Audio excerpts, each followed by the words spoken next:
क्या तुम्हें मुझसे भय नहीं लग रहा ब्राह्मण? मैं रत्नाकर हूं। मैं नारद हूं रत्नाकर, तुम्हारा अतिथि,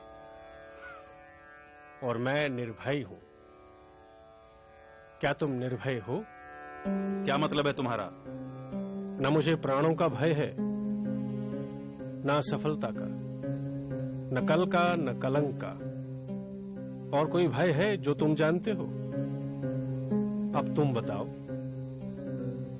क्या तुम निर्भय हो? हाँ, मैं निर्भय हूं। मुझे न प्राणों का भय है, न असफलता का, न कल का, न कलंक का। तो फिर यहां वन में छिपकर क्यों रहते हो? क्या राजा से डरते हो? नहीं। प्रजा से डरते हो? नहीं। पाप से डरते हो? नहीं। तो फिर यहां छिपकर क्यों रहते हो?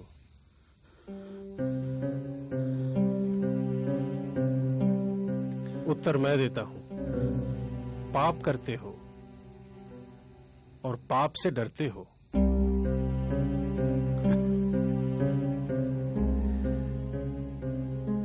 मैंने तुम्हारे बारे में बहुत सुना है। देवताओं के कवि, तुम मुझे फुसला नहीं सकते। न मैं पाप से डरता हूं, न पुण्य से, न देवताओं से, न दानवों से, न राजा से, न राज्य से, न दंड से, न विधान से। मैंने राज्य के साथ द्रोह किया है, मैंने समाज के साथ द्रोह किया है, इसलिए यहां बीहड़ों में रहता हूं। यह प्रतिशोध है मेरा। क्या था वो पाप जिससे तुम डरते हो? मुझे इतना मत उकसाओ कि मैं तुम्हारी हत्या कर दूं। नारद, इतना तो मैं जान ही चुका हूं कि पाप और पुण्य की परिभाषा हमेशा ताकतवर तय करते हैं और उसे कमजोरों पर थोपते हैं। मैंने साम्राज्यों का विस्तार देखा है, हत्या से,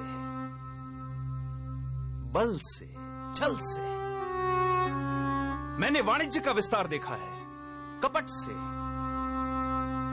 अनीति से, अधर्म से। वो पाप नहीं था। मैं सैनिक था, दुष्ट और निर्दयी सौदागरों की भी रक्षा की। वो पाप नहीं था। युद्ध में हारे हुए लोगों की स्त्रियों के साथ पशुता का व्यवहार करने वाले सैनिकों की हत्या क्या की? मैं पापी हो गया। राजा, सेना और सेनापति का अपराधी हो गया मैं। क्या वो पाप था? दूसरों का पाप अपने पाप को सही नहीं ठहरा सकता रत्नाकर। मैं पापी नहीं हूं। कौन निर्णय करेगा? वो जो इस यात्रा में तुम्हारे साथ हैं या नहीं है? क्या तुम्हारी पत्नी, तुम्हारा पुत्र इस पाप में तुम्हारे साथ हैं? हाँ, वो क्यों नहीं साथ होंगे? मैं जो ये सब करता हूं उनके सुख के लिए तो करता हूं। तो जो तुम्हारे साथ हैं उन्हीं को निर्णायक बनाते हैं। जाओ, अपनी पत्नी से, अपने पुत्र से, अपने पिता से, अपने निकट संबंधियों से पूछ कर आओ, जो तुम कर रहे हो क्या वो पाप नहीं है? और क्या वो सब इस पाप में तुम्हारे साथ हैं? इस पाप के भागीदार हैं? सरदार, ये ब्राह्मण बहुत बोलता है, इसे मार दे।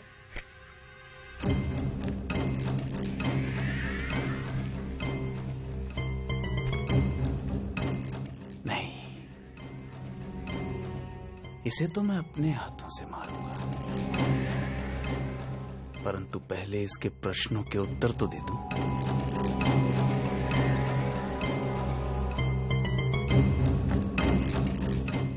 मेरे आने तक इसे बांध कर रखो,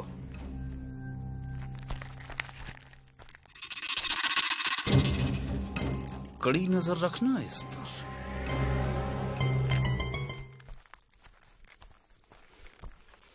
रत्नाकर बेटा, आज बहुत जल्दी आ गए तुम।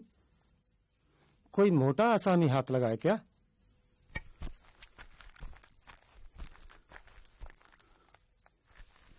क्या बात है स्वामी, आज आप प्रसन्न दिखाई नहीं दे रहे? मैं जो कर रहा हूं, क्या वो पाप है? ये तू कैसी बहकी बहकी बातें कर रहा है आज? तूने ज्यादा पी ली है क्या? क्या तुम मेरे पाप में भागीदार हो? ये तू क्या पूछ रहा है? क्या तुम मेरे पाप में भागीदार हो? नहीं स्वामी, मैंने आपके सुख में दुख में साथ देने की कसम खाई है, आपके पाप में भागीदार होने की नहीं।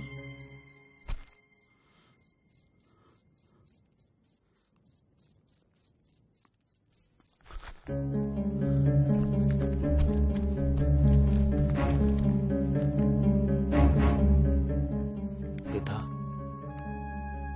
आप?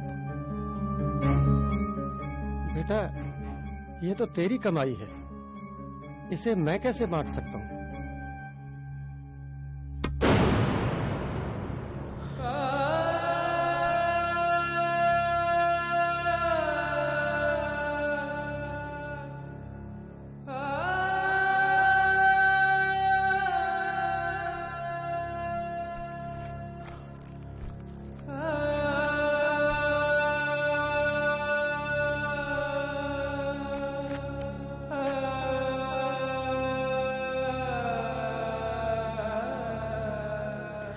आपका पथ शुभ हो स्वामी।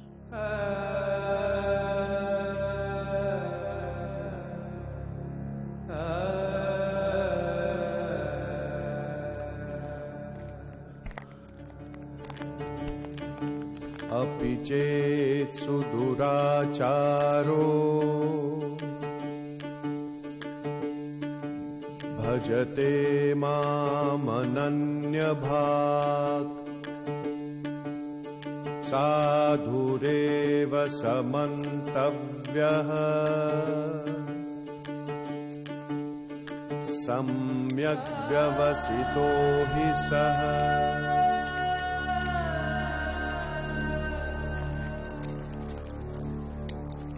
तुम्हारे साथी मुझे अकेला छोड़ जा चुके हैं रत्नाकर।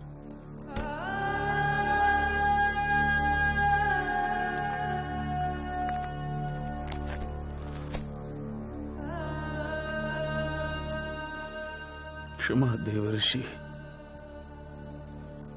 क्षमा। अब तो मैं भी अकेला ही हूं। नहीं रत्नाकर, तुम ही अपने मित्र और तुम ही अपने शत्रु हो। तुम्हारे पुराने संसार की रचना भी तुम ही ने की थी, तुम्हारे नए संसार की रचना भी तुम ही करोगे। इसलिए उठो और अपने पुरुषार्थ से अपना भविष्य लिखो। राम राम, तुम्हारा पथ शुभ हो। जयति जगति मायां यस्य कायाधवस्ते वचन रचनमेकं केवलं चाकलय्य ध्रुवपदमपि यातो यत्कृपातो ध्रुवोऽयं सकलकुशलपात्रं ब्रह्मपुत्रं नतोऽस्मि। इस कहानी के इस डाकू ने अपने संसार को छोड़ फिर एक नए संसार की रचना की, जिसे हम रामायण के नाम से जानते हैं। इतिहास कहता है कि अतीत का डाकू रत्नाकर ही भविष्य में राम कथा का रचयिता वाल्मीकि बना। ठीक कहा था देवर्षि नारद ने, असीम संभावनाओं का स्वामी मनुष्य काश खुद को पहचान पाता।